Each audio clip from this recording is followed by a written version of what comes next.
Roulette. Headman picked off. Crossing left side. Cross-handed. Shoots. Score!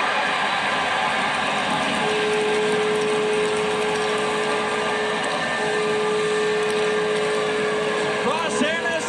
11th goal of the season.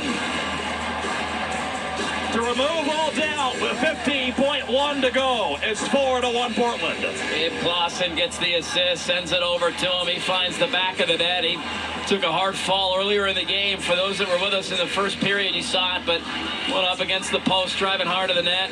Good to see him still around, still playing well, and he finishes this thing off with a 4-1 win. And Portland's stretch of not losing in regulation is going to continue. Goes all the way back to December 18th, and they're going to add another day to that list.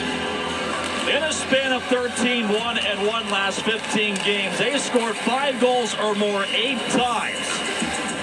It appears they may not get there. This one was tight, but they find a way to win. And on their way to continuing a tear. Once upon a time, beneath the 500 mark, matters have changed here in the Rose Quarter. 23 seconds left, and the Winterhawks on their way to improving to 21-11, 3-2. They will jump Seattle into second place in the U.S. Division. And Seattle about to fall to loose puck in front now on Shelter, and they score!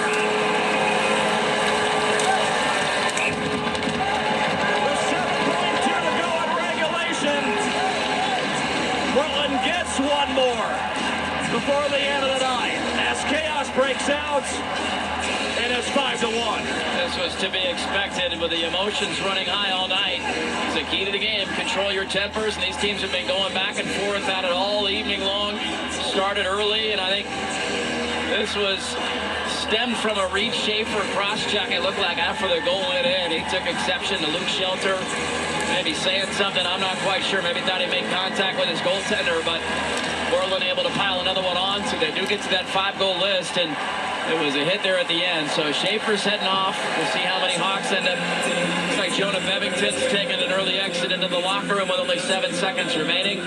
See if anybody else joins them. I think both these coaches now just say, let's get out of these next 7 seconds into our next game healthy. It's often said that hockey players have long memories, and keep this in mind, these two teams will square off 6. I repeat, 6 more times before the end of the regular season. It's always entertaining. It's always passionate. Great Northwest rivalry up and down I-5 in the U.S. Division. And, you know, when you add the implications, as you highlighted, Mike, of the standings and Portland jumping them in the U.S. Division and in the Western I remember the old days when the Suns used to have rivalry with the Blazers, I-5. Oh, yeah, those were good rivalries. The implications, I mean, these teams hate each other whether or not there's tight in the standings, but you just add that to the mix, and it's going to make for a fun finish here in the regular season. November 14th, they woke up 5-9-1. January 22nd, they will go to bed at 21-11, 3-2, and now second place in the U.S. Division. As we have hit the finish line, and the Winterhawks, in joyful fashion, celebrating back in their own zone, 5-1 victory over Seattle. Because mostly of Taylor Gauthier this evening, not as busy as Thomas Milic, but facing an array of grade A scoring opportunities, and he was razor sharp this evening in a 27 save effort. 49 shots on goal for Portland, almost getting to the 50 shots on goal mark, and the power plays ended up being a huge difference in this game. They were able to capitalize with some power play goals, similar to the game last Friday, and power play gets it going, and Portland finds their way to another win. It was tight entering period 3, and Portland finding a way to pull away. By the time this one's all done, 5-1.